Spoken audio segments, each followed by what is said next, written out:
Welcome back now for the news in detail. We start from the United States, where a court has asked Indian Prime Minister Narendra Modi to explain the illegal annexation of occupied Kashmir on August 5th. The Houston District Court also sought a response from Modi over human rights violations in occupied Kashmir within 21 days. The court acted on a complaint filed by the Kashmir Khalistan Referendum Front. It says the revocation of occupied Kashmir's special status violated international laws. The front has nominated India's Interior Minister Amit Shah as the state functionary responsible for the illegal actions.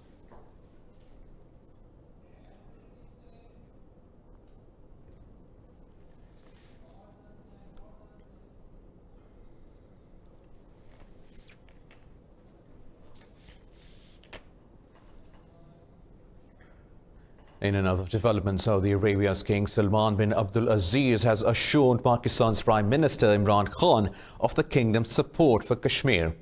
During a meeting in Jeddah, the two leaders discussed regional and global issues. Prime Minister Imran Khan condemned the drone attacks on Saudi Arabia's oil plant and expressed the country's full support against any threat. Earlier, Khan met Saudi Crown Prince Mohammed bin Salman and informed him about the crisis in Indian-occupied Kashmir. While talking to the Pakistani diaspora, Khan said, "Kashmir is a global issue and the international community is acknowledging Pakistan's narrative." The Prime Minister said he visited the kingdom to highlight the Kashmir cause.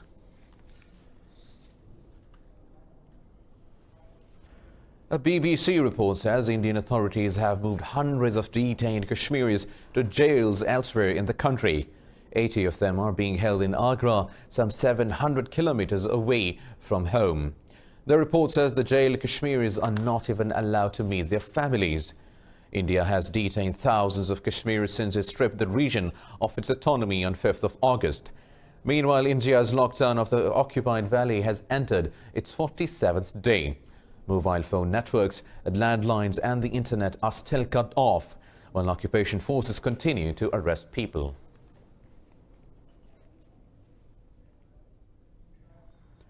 The United States has withdrawn about $160 million in financial assistance to Afghanistan. Washington's decision to pull funding for a major energy project deals a major blow to President Ashraf Ghani ahead of elections on September 28th. Secretary of State Mike Pompeo cited corruption and the Afghan government's inability to transparently manage U.S. government resources for the decision. In a statement, Pompeo said the Afghan government and leaders must be transparent and accountable to their people. Pompeo said the U.S. stands against those who exploit positions of power and influence to deprive the Afghan people of the benefits of foreign assistance. In Yemen, the government-led military coalition has launched an operation against Houthi rebels north of the port city of Hodeidah. Spokesman Turki al-Malki said coalition warplanes hit 4 legitimate military targets that threatened international trade in the Red Sea. He said the Houthis have used Hodeidah to launch ballistic missiles, drones, booby-trapped and remote-controlled boats, and to plant sea mines. The coalition strikes are at the first Hodeidah since the Stockholm Peace Agreement was signed last December. The operation was conducted after rebels claimed responsibility for airstrikes on 2 Saudi oil facilities last weekend. But Saudi Arabia and the U.S. have rejected Houthi claims.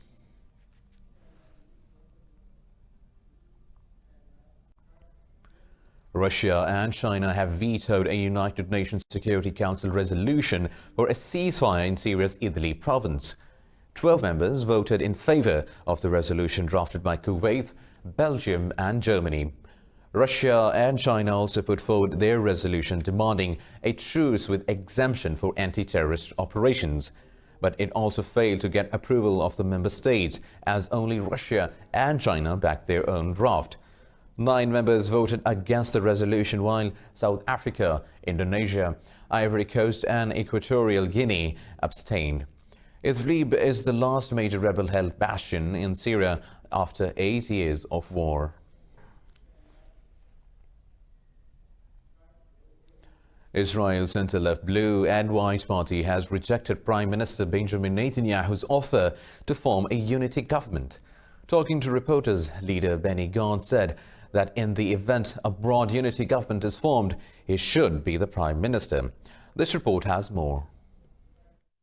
Netanyahu on Thursday proposed a unity government in which he and Gantz would each service half a term as Prime Minister. But the co-leader of the Blue and White Party, Moshe Yaalon, ruled out a coalition with Netanyahu.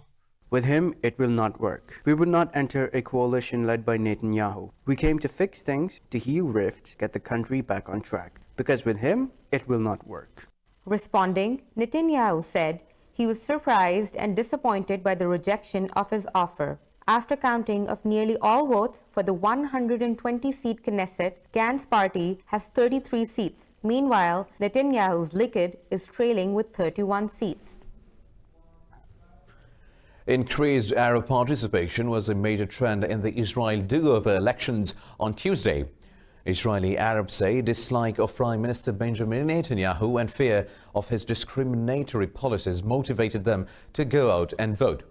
Many say they do not really like Arab parties, but voted for them anyway just to force Bibi out.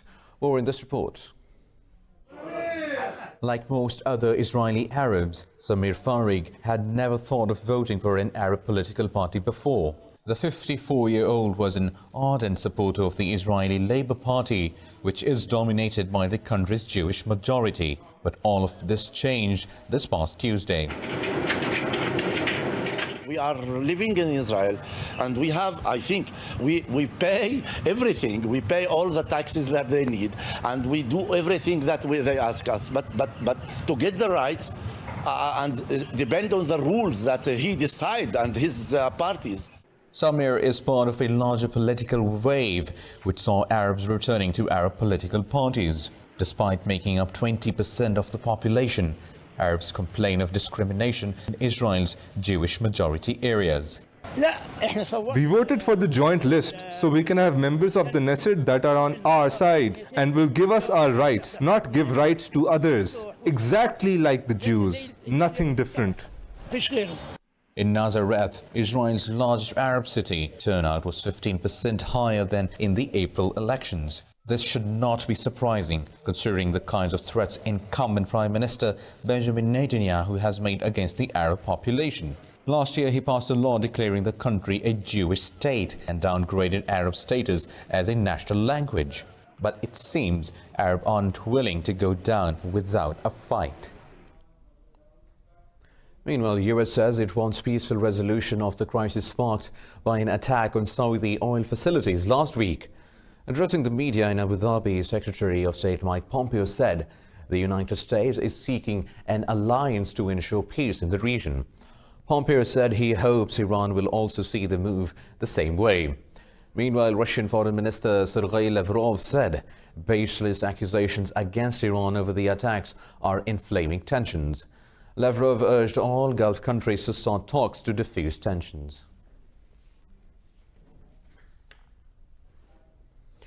Now, Lebanon's Jamal Trust Bank has been forced to wind up operations after it was hit by US sanctions last month. The US has accused the bank of helping fund Hezbollah. The central bank said the Jamal Bank's assets and share of the National Deposit Guarantee Body are enough to pay all deposits. The Jamal Trust Bank denied the US allegations in August after it was hit with sanctions. The bank has 25 branches in Lebanon and representatives' offices in Nigeria, Ivory Coast and Britain. It is a relatively small lender with net assets of $1 billion at the end of 2017. Now, in European news, Brexit Secretary Stephen Barclay will hold talks with the EU's chief negotiator Michel Barnier later today. Ahead of the meeting in Brussels, Barclay warned the bloc against a rigid approach to negotiations. Barclay said the final detail of the alternative to the controversial Irish backstop may not be decided. Until the end of 2020, earlier European Commission President Jean-Claude Juncker said a new Brexit deal would be reached before the deadline. Confidential documents from the UK outlining ideas emerging from recent Brexit talks, Brussels said the documents will provide the basis for technical discussions on customs, manufactured goods and sanitary rules. Next week, Britain's Supreme Court will rule whether Prime Minister Boris Johnson's move to suspend Parliament was lawful. Lawyers representing the governments of Scotland, Northern Ireland and Wales presented their arguments yesterday. After hearing legal arguments of judges, British Supreme Court's President Brenda Hale said judges will give the verdict next week. The United Kingdom government has suggested that Parliament might remain suspended even if the verdict is against the Prime Minister. Johnson suspended Parliament after MPs passed legislation to block the prospect of a no-deal Brexit. The Prime Minister said he needed to prorogue Parliament to bring forward a new legislative programme.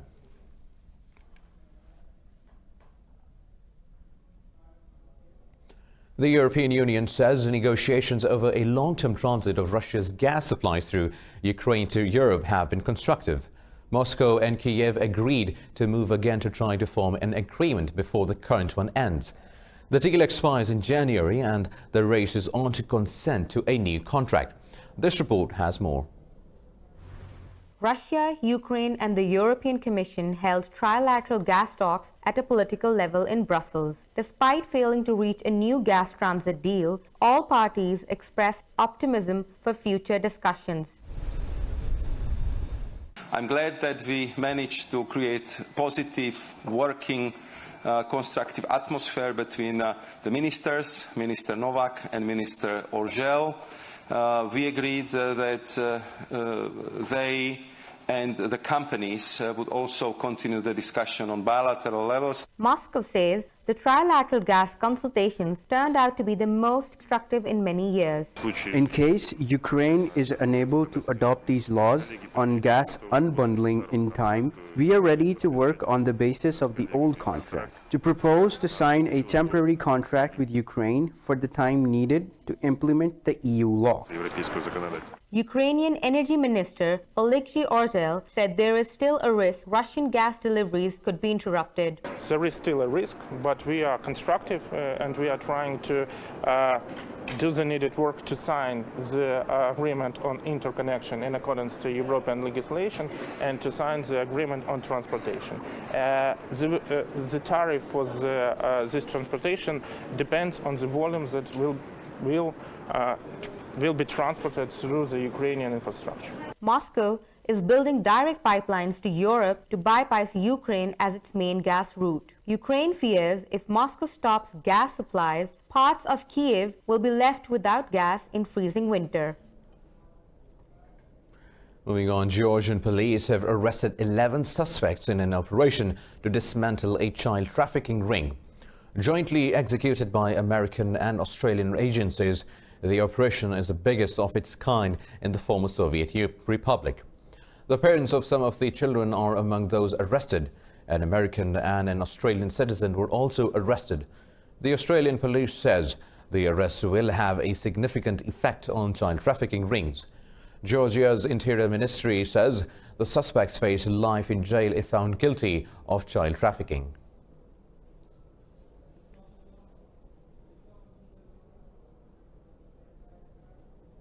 Coming up next in the Bulletin after a short break is...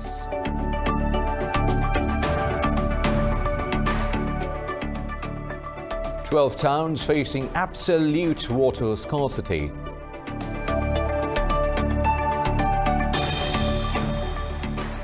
Demonstrations planned across 150 countries today.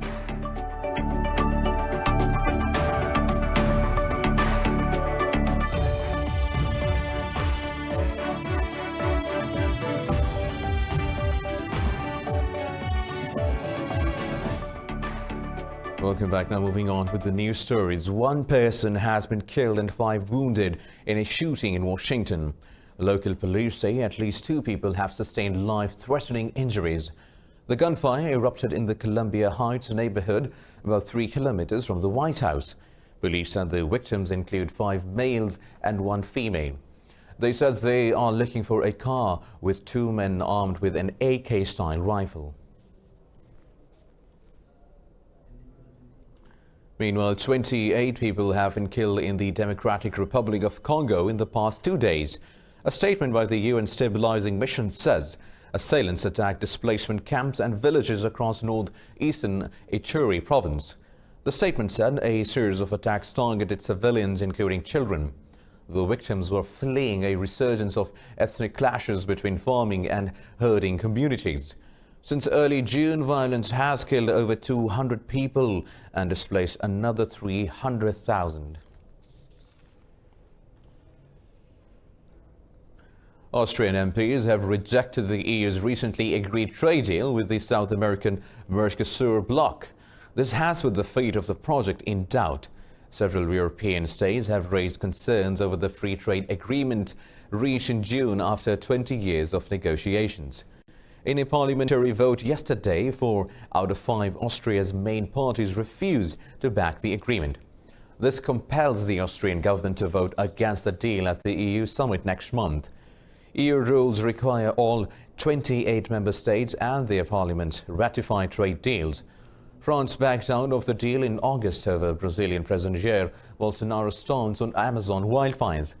Mercosur is a South American free trade zone comprising Brazil, Uruguay, Paraguay, and Argentina.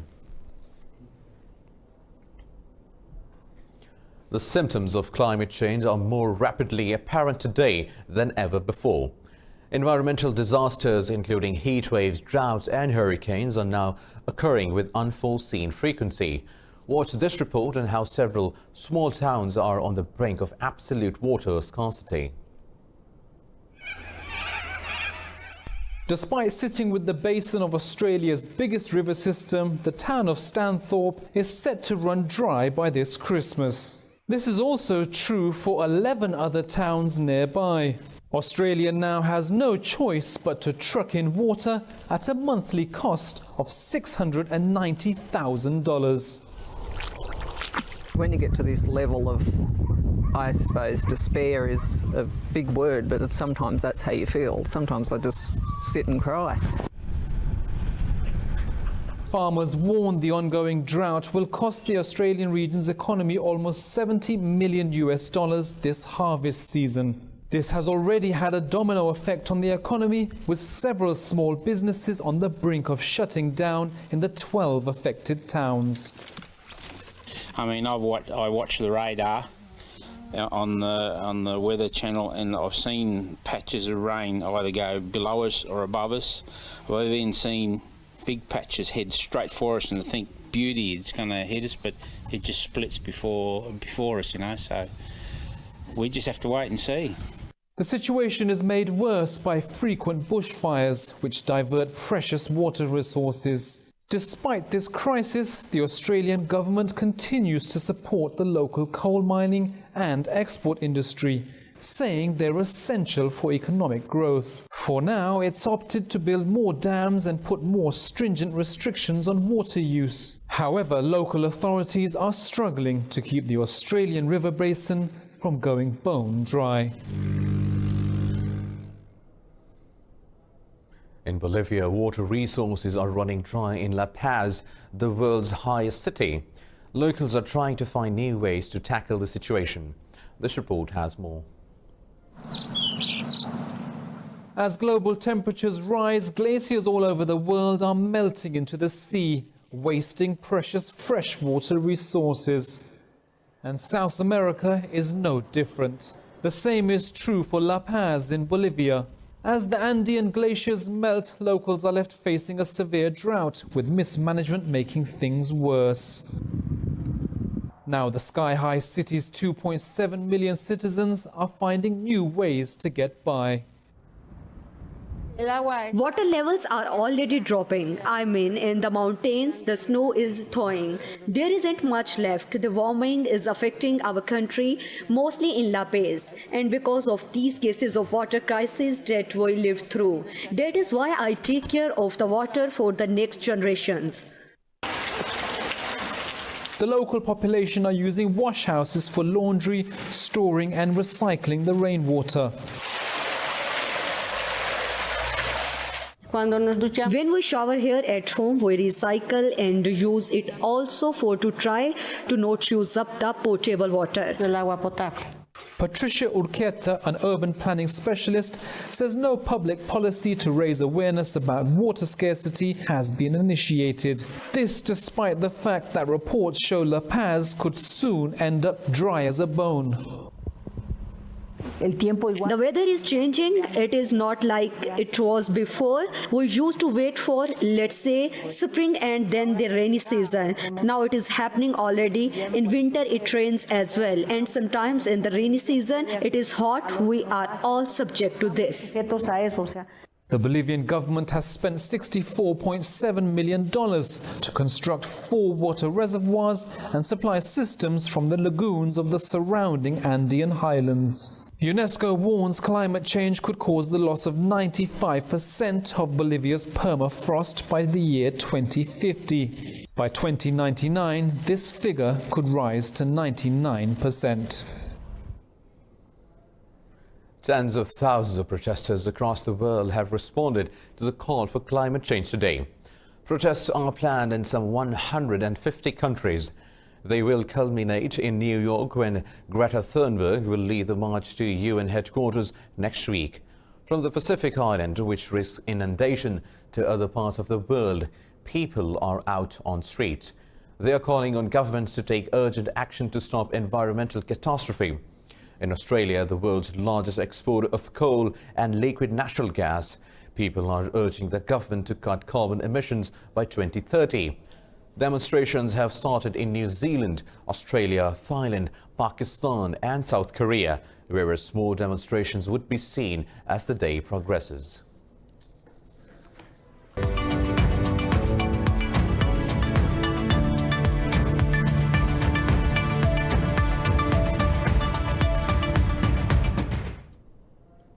In business stories, Asian stocks markets have edged higher, encouraged by recent economic stimulus measures taken by the US and European central banks. As investors await the resumption of trade talks between the United States and China later today. Chinese stocks are marginally high after Beijing lowered a key lending rate for the second consecutive month to support its slowing economy. Japan's Nikkei 225 index is up a fraction, trading near year-high. International oil prices have gained nearly 1% up in Asia trading.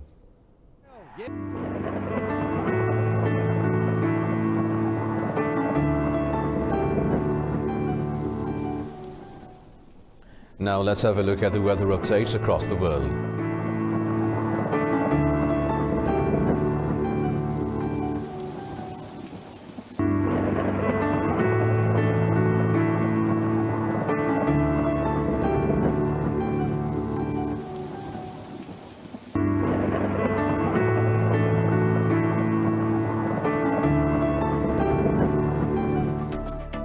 With this, we come to the end of the bulletin. For more news and updates, keep watching Indus News.